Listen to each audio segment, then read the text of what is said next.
అదే RTV app వార్తల్ని క్షణాల్లో చదివే అవకాశం ఉంటుంది. ఒక న్యూస్ పేపర్, ఒక టెలివిజన్ ఛానల్ మీ చేతుల్లో ఎప్పుడూ ఉంటాయి. ఈరోజు అసెంబ్లీ, ఆంధ్రప్రదేశ్ రాష్ట్ర అసెంబ్లీ మొదలైంది.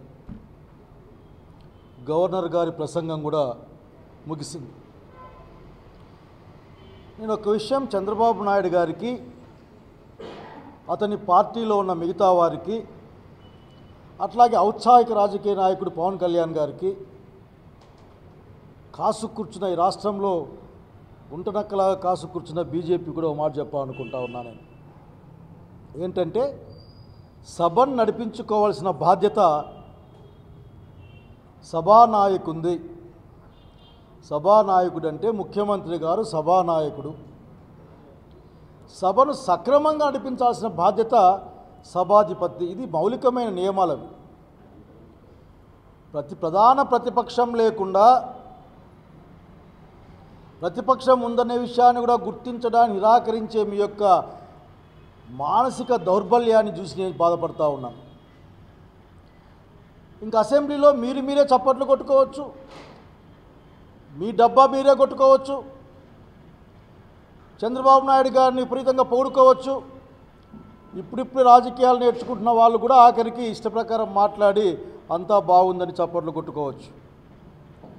ప్రజల గురించి మాట్లాడడానికి మీ దగ్గర నుంచి ఎవరు కూడా ఉండే అవకాశం లేదు. నేను అధికార ఎన్డీఏ కూటమి శాసనసభ్యులను ఒకటి కోరుతా ఉన్నా.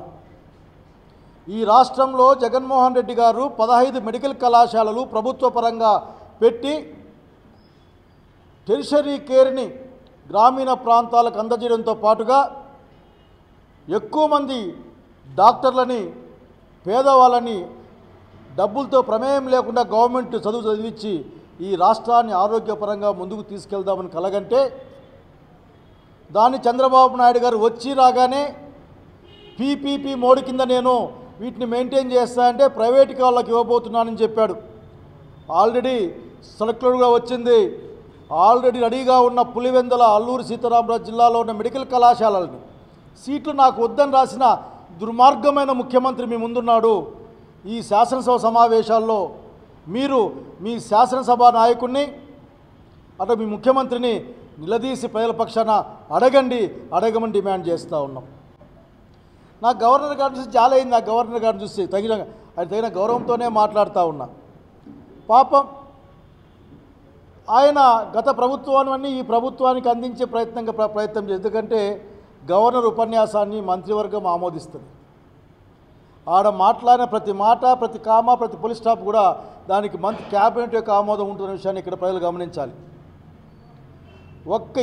ఒక ఇటుక కూడా పెట్టకుండా, ఒక్క సెంటు స్థలం ఇవ్వకుండా మీరు దాదాపు 7 లక్షల ఇల్లు 5 లక్షలు కుదించుకొని 5 లక్షలు కట్టే టార్గెట్గా పెట్టుకున్నామని చెప్పారే. ఈ రోజుకి ఈ రాష్ట్రంలో జగనన్న కాలనీల పేరు మీద ఉన్న లక్షలాది ఇల్లు నిర్మించి ఎప్పుడు ఇస్తారో చెప్పుంటే బాగుండేది. ఆ ఇల్లు మీవి కాదు చంద్రబాబు నాయుడు గారు, లేక గవర్నర్ గారు మీ చేత అబద్ధం చెప్పించారు. అవి గతంలో ఉన్న ప్రభుత్వం జగన్మోహన్ రెడ్డి గారు మొదలుపెట్టే సంగతి గుర్తుపెట్టుకోవాలి. అట్లాగే మిర్చికి కూడా ఎంత గొడవ జరుగుతుంది. అంత భయం లేకుండా, ప్రజలంటే భయం లేకుండా మీరు మాట్లాడుతూ ఉన్నారు. మిర్చి ఇంటర్వెన్షన్ మీ దగ్గర నుంచి ఏముంది? ఒక 2 రూపాయలు చేసే లెటర్ హెడ్ పైన ఉత్తరం రాశారు మీరు. ఇప్పటికే ఆరోగ్యశ్రీని లేకుండా చేసే ఆలోచన, దాన్ని ఇన్సూరెన్స్కి ఇస్తాను, నేను బీమాకు అప్పగిస్తాను, 2 జోన్లుగా మారుస్తా అని చెప్పే మాట. పూర్తి స్థాయిలో ప్రభుత్వం కంట్రోల్లో ఉంటేనే దాని ఇంప్లిమెంటేషన్లో అనేకమైన సమస్యలు ముందుకు వస్తూ ఉన్నాయి. ఇంకా దాన్ని ప్రైవేటు వాళ్ళకి అప్పగిస్తే జరగబోయేది ప్రైవేటు విద్యలాగే ఉంటుందని చెప్పాలనుకుంటున్నా నేను. ఈరోజు అత్యంత ప్రమాదంలో ఉన్న రంగాలు 2, అది విద్యా, వైద్యం. ప్రజలు గమనించాలి. ప్రజలు తమ హక్కుల్ని కాపాడుకునే ప్రయత్నం చేయాలి. ఎంత అసలుకి ఏమాత్రం లేకుండా మాట్లాడుతూ, శ్రమ లేకుండా మాట్లాడుతూ ఉన్నారు. కరెంటు రేట్లు ఎలక్షన్ల ముందు ఏం చెప్పారు? ఇదే చంద్రబాబు నాయుడు గారు, రేట్లు పెంచాం, సమీక్షిస్తాం. కేవలం ట్రూప్ ఛార్జెస్ పైన 15,000 కోట్ల రూపాయలని ఎత్తుకుపోయారు మన జోబుల్లో నుంచి. గవర్నర్ గారు గుర్తుపెట్టుకోవాలి, గొప్ప విషయంగా చెప్పుకోవడానికి వీల్లేదు. ఇంకో మాట చెప్పాల్సి ఉంది దాంట్లో గవర్నర్ గారు, మా ముఖ్యమంత్రి గారికి పరిపాలన మీద పట్టు లేదు,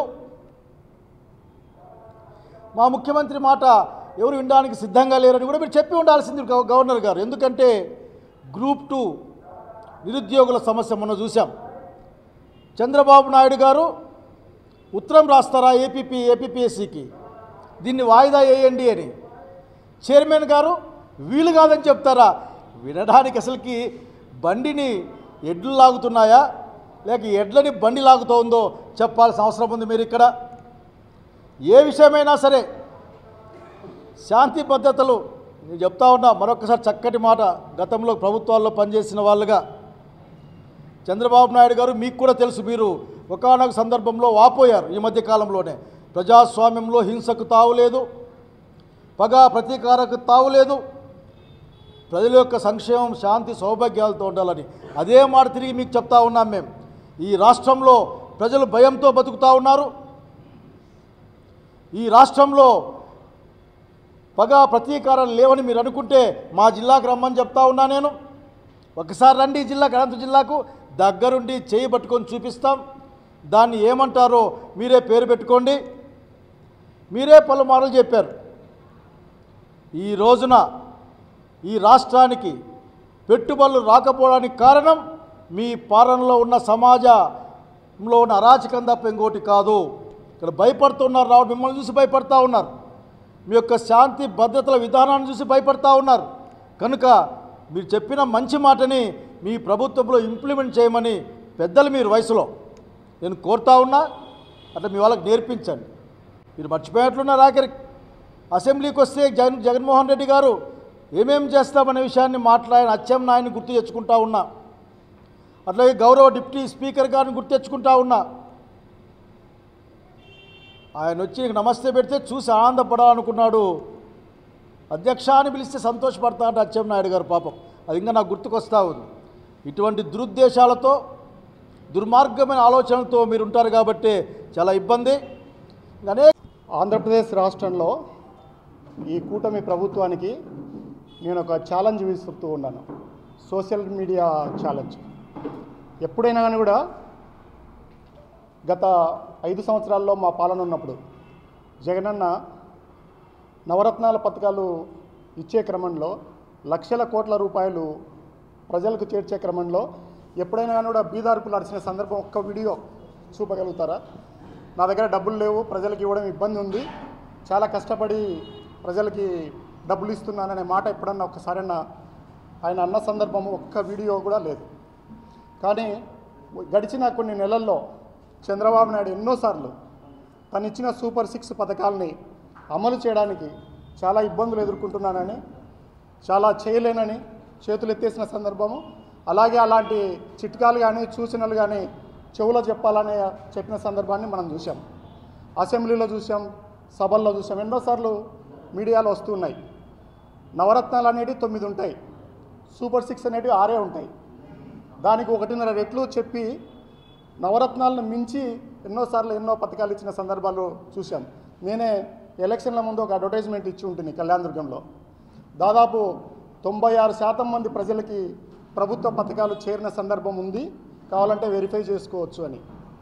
మీరు ఇచ్చిన సూపర్ 6 పథకాల్లో ఒక్క పథకాన్ని కూడా మీరు అమలు చేసిన సందర్భం లేదు ఇవాల్టి వరకు కూడా.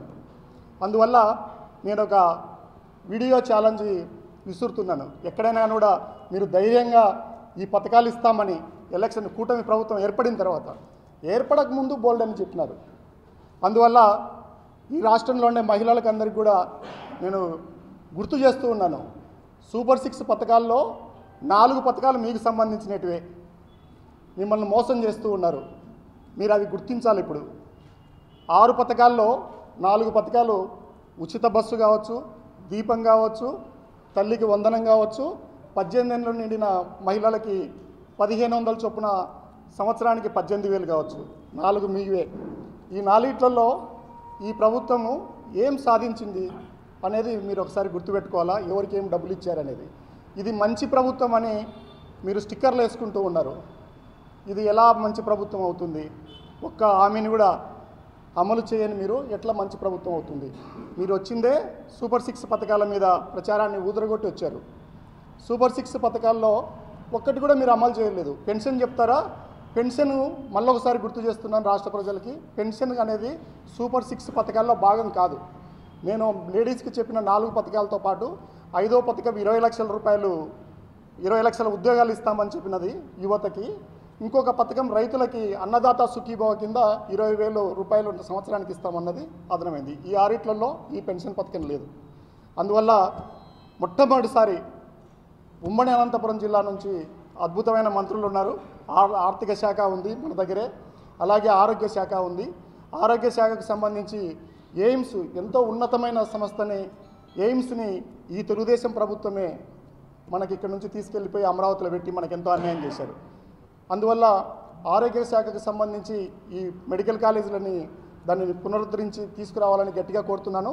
ఆర్థిక శాఖకు సంబంధించి ఎవరైతే మీరు వచ్చి ఎలక్షన్ల ముందు చెప్పి ఉన్నారో, ఏమేమి ఇస్తామని చెప్పి ఉన్నారో, ఒక్కొక్క నియోజకవర్గంలో ఏ పథకాలు ఇస్తామని చెప్పి ఉన్నారో, పథకాలు కావచ్చు లేదా అభివృద్ధి పనులు కావచ్చు, వాటి మీద ఈ బడ్జెట్లో మీరు వాటికి డబ్బులు సాధిస్తారు అనే విషయం పైన తెలుగుదేశం పార్టీ నాయకులు ఒకసారి గుర్తుంచుకోవాలని నేను తెలియజేస్తున్నాను. ఈరోజు ఒక పత్రికలో చూశాను, వాళ్ళు ఇచ్చిన హామీలు నెరవేర్చిన పద్ధతి.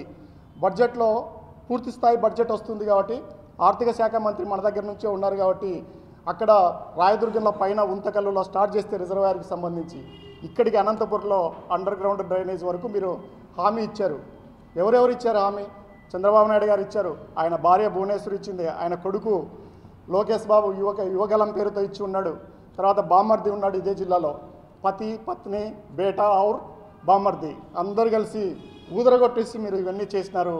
కానీ ఈ పథకాలకన్నిటికి కూడా, ఈ అభివృద్ధి పనులకన్నిటికి కూడా మీరు డబ్బులు ఏం కేటాయిస్తారనే దాని మీదనే భవిష్యత్తు ఉంటుందని తెలియజేస్తూ ఉన్నాను. అంతేకాకుండా కళ్యాణ దుర్గానికి సంబంధించి కూడా అక్కడికి ఎవరెవరు వచ్చి ఈ నాయకులు చెప్పిపోయినారో ఆ పనులకు సంబంధించి, అది ఏదైనా కావచ్చు, 114 చెరువులు కావచ్చు, మున్సిపాలిటీ అభివృద్ధి కావచ్చు, త్రాగునీరు కావచ్చు, సాగునీరు కావచ్చు, వాటికన్నిటి కూడా మీరు బాధ్యత వహించాలా. ఏదైనా తేడా వస్తే మళ్ళీ రిటర్న్ బహుమతిగా మళ్ళీ మీ నియోజకవర్గాలకి నేను కూడా వస్తానని తెలియజేస్తున్నాను. ఇంకొక మాట చెప్పి ముగిస్తాను. సెల్ఫీలు తీసుకున్నారు మీరు ఉమ్మడి జిల్లాలోనూ రాష్ట్ర వ్యాప్తంగా. ఇప్పుడు ఆ సెల్ఫీలు అన్నీ బయటికి తీసి ఈ జిల్లాలో ఎక్కడెక్కడ నిలబడి మీరు సెల్ఫీలు తీశారో వాటికి ఈ బడ్జెట్లో ఏం కేటాయిస్తారో చూడమని తెలియజేస్తున్నాను. Thank you.